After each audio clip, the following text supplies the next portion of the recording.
Which IndyCar driver cares the most about social media? Dave Calabro asks the IndyCar drivers. That's all part of our Facebook Live here on this Monday night. Hope you had a great weekend. And the qualifications are open. The field is set for the Indy 500 coming up on Sunday. It is race week, and we are excited about it because we're going to be televising it on Sunday morning. Again, welcome inside the comfy confines of the Channel 13 studios. It's a good place to be when it's that hot out, to get inside the air-conditioned studios here and chat with you. Let us know where you're watching Facebook Live as we get going tonight. In a moment, we'll be talking about the emerging cicadas. We're seeing pictures popping up on social media, and I certainly saw them for myself this morning. We'll share and talk about the cicadas that are here. Brood X is what they are called. We'll talk about that coming up. But first, let's bring in Angela, talking about the hot weekend that we experienced. Really beautiful weekend in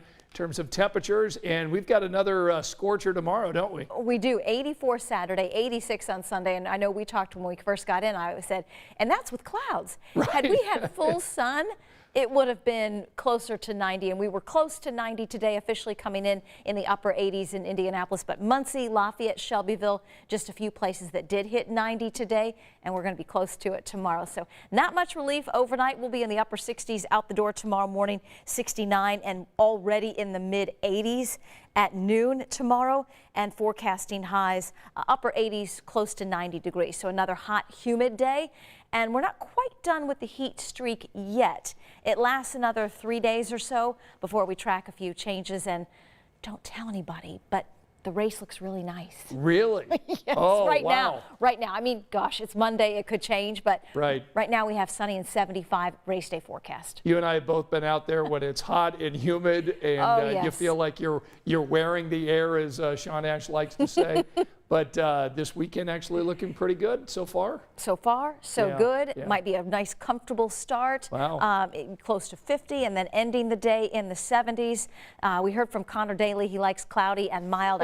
I can't promise clouds on race day, but right.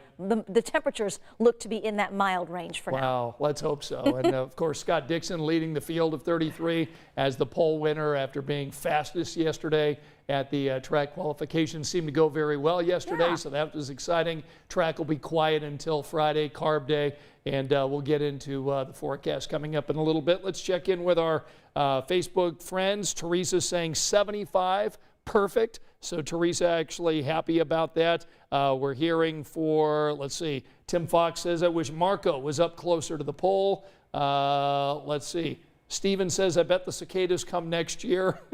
Don is checking in from Phoenix tonight. Sharon is here in Indianapolis. Michael from Muncie. And Renita saying, no cicadas in my yard just yet. We'll talk cicadas coming up in a moment with Angela. I'm responsible for the picture, and if you saw me grimace as I changed the graphic, that's why.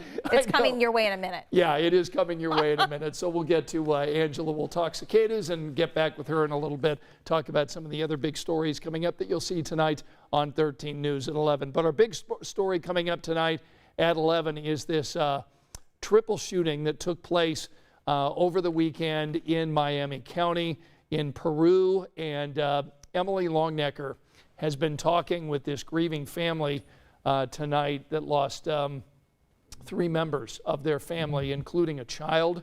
And it's just, it's a horrible, horrible story. And it's a tragic story, isn't it, Emily?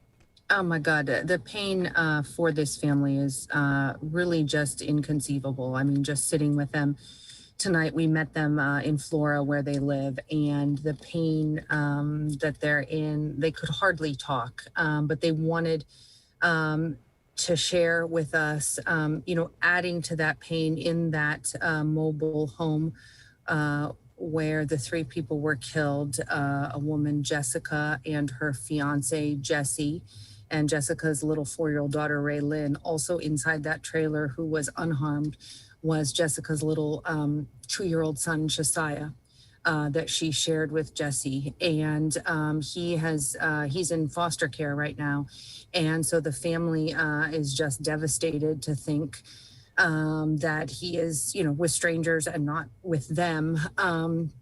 And then also adding to the devastation, charged with these murders is the former boyfriend of Jessica Sizemore. Her former boyfriend has been charged. His name is Mitchell Page.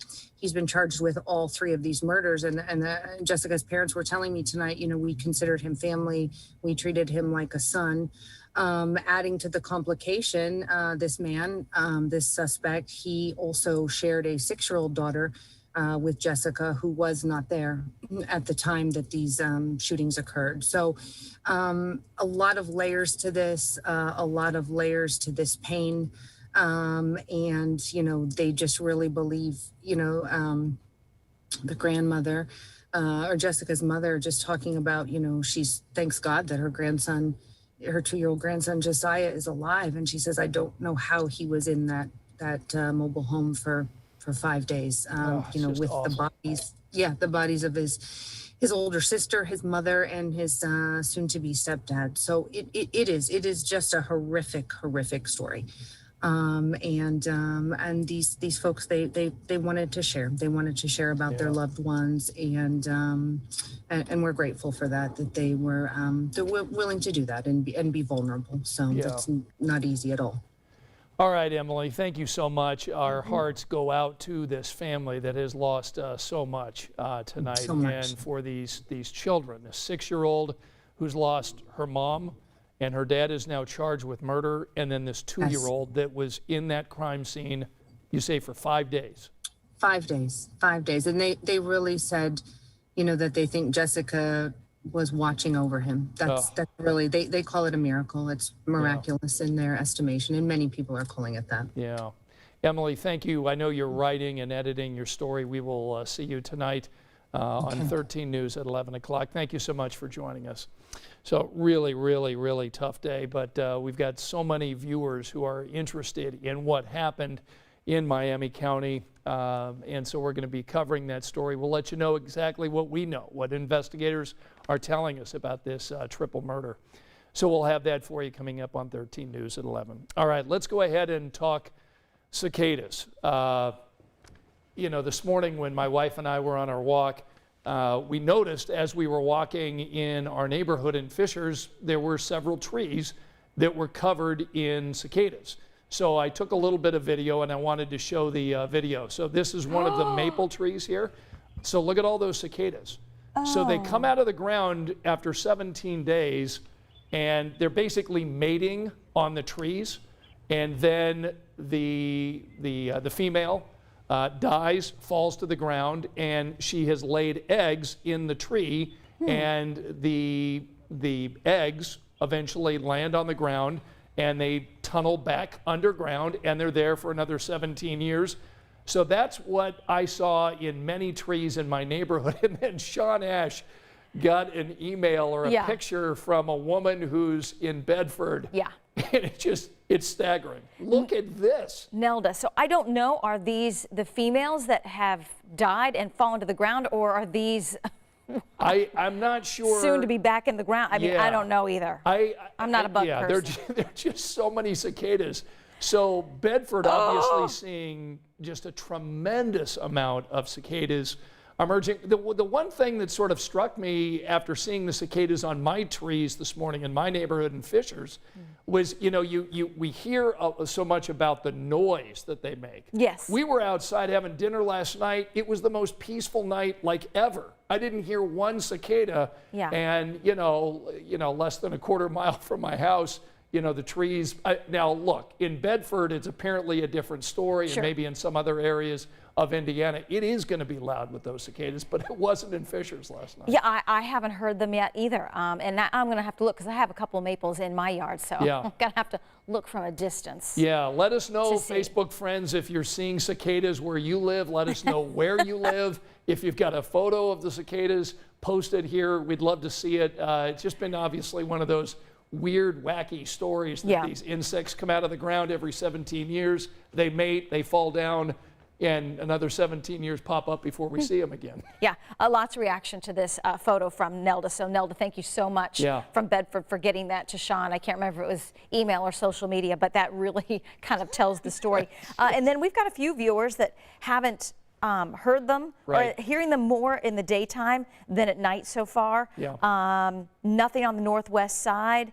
So, I mean, I don't know. I don't know. Over the next few weeks, though, we'll be seeing more and more of them. Yeah. Can we change the subject real quick? Yeah, absolutely. Yeah. We had several viewers wishing you and sweet Janae happy anniversary. Oh, thanks. Thanks. You know what I should have done? I should have shown the picture that I posted on my Facebook page. Oh, it's such a sweet from 35 years ago when we got married. I had brown hair back then. My wife, who looks gorgeous now, looked gorgeous that day. The same cannot be said for me, but it was fun to look at that photo. And Janae and I had a great lunch today, and we talked about our 35 years of marriage, which was great fun. So we consider ourselves very blessed. Yes, you should. 35 years is a nice long time. And Yep. sets a good example for your entire family, so that's great. You bet. All right, so let's go ahead and talk about the Indy 500. We had qualifications yesterday.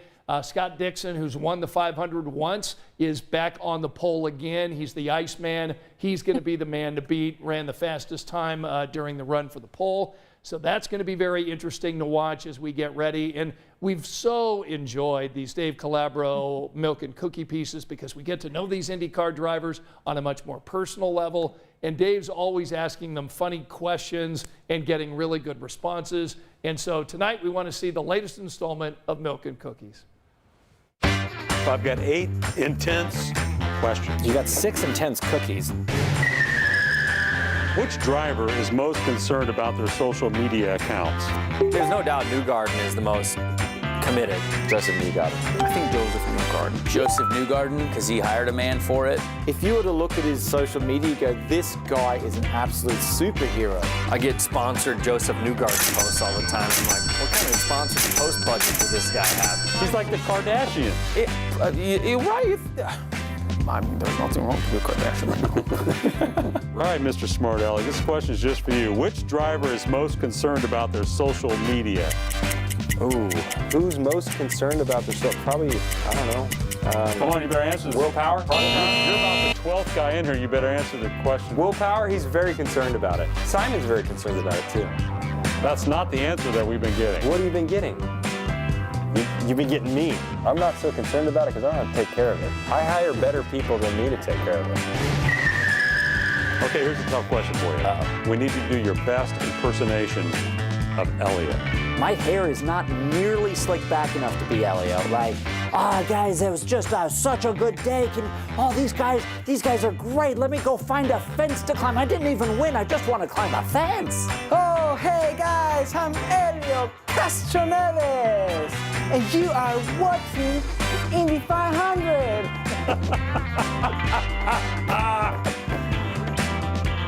Yeah, Pato Award doing an excellent impersonation of Elio. Though I think Joseph NEWGARDEN, I think in some of the earlier installments, also did a very good Elio impersonation. Yeah, there were 3. I can't remember them all, but top 3 for sure. Yeah. That did very, very good impressions of Elio. And speaking of Dave Calabro, tomorrow morning on Sunrise, Dave Calabro, who's obviously our sports director and longtime PA announcer at IMS, he is going to be talking to Chuck Lofton about his career as the track announcer. You know, for years he was working alongside the great Tom Carnegie, and Dave's going to be talking about some of his favorite memories out at IMS.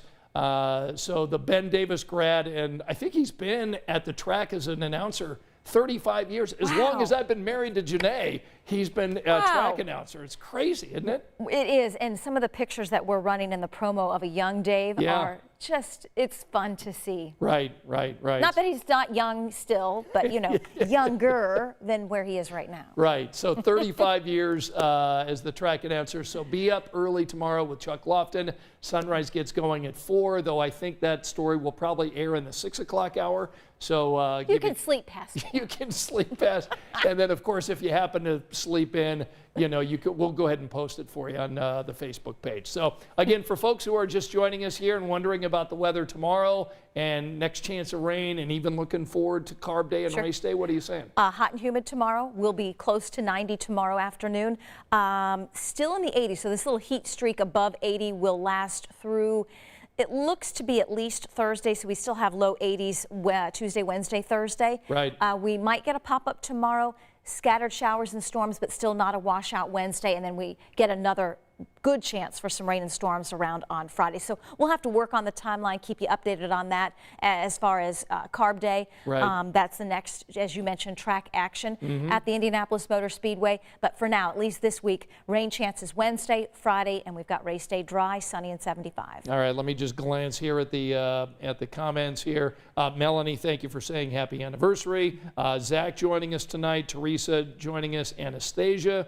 Thank you so much. My wife is watching. Thank you, Janae, for watching. Hi, Janae. Love Kim Adams. Milk and Cookie deserves some sort of award. It is always funny and very entertaining. So that goes to Dave Calabro. So thank you so much, Kim, for saying that. And Michael wanted to know again, what kind of tree was that the cicadas were on? I saw them on maple trees this morning. So It's a big tree in Bedford and lots of them.